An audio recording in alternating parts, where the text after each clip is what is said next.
Last year I showed you guys how to recreate these Copycat Pillsbury pumpkin sugar cookies, and since we're already over halfway to Halloween this year, let's go over the recipe so we can enjoy them year round.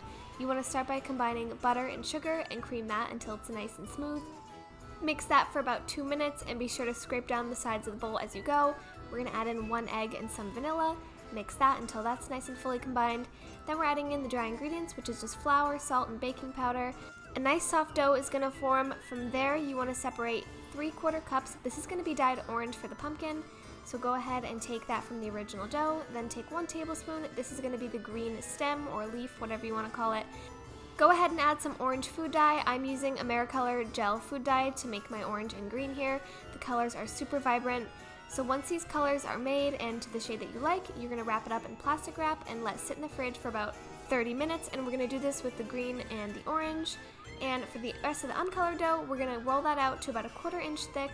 And you want it to be more rectangular shaped than anything. So go ahead and roll that out. That's also going to sit in the fridge until we use it later on. So once it's been 30 minutes, you want to roll that orange dough into a log. You want it to be about 1 inch in diameter, and if the dough starts to get a little warm, go ahead and put it back in the fridge for a couple minutes. In the meantime, you can roll out the green dough. You want this into a really long, thin strip.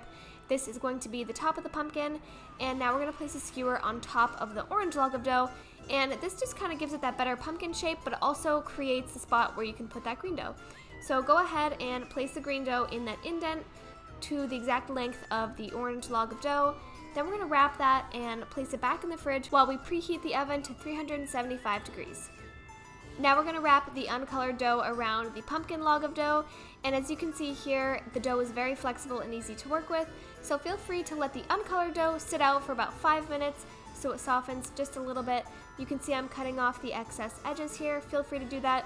With all the extra dough, make more sugar cookies because this dough is so delicious and the cookies come out so soft and so good. So yeah, don't let any go to waste. And I'm cutting off the edges here so it's a little bit easier to work with, but what you want to do is squeeze this nice and tight to make sure that the pumpkin on the inside is secured nicely with the dough on the outside. So we're going to wrap this and let this chill for at least 20 minutes in the freezer so it's easier to work with and to slice. Oh, and this is the best part. We're going to slice it into about 1/4 inch thick sliced cookies. And this part is just so satisfying. You feel so proud and so excited. They literally look exactly like the Pillsbury Copycat cookies, and they taste just like it too. So place these about 1 to 1.5 inches apart on a cookie sheet, and there you have it. We bake these for about 10 to 12 minutes at 375. They're just perfect. For the full recipe, go to thesqueakymixer.com, linked in my bio or in the comments. Enjoy!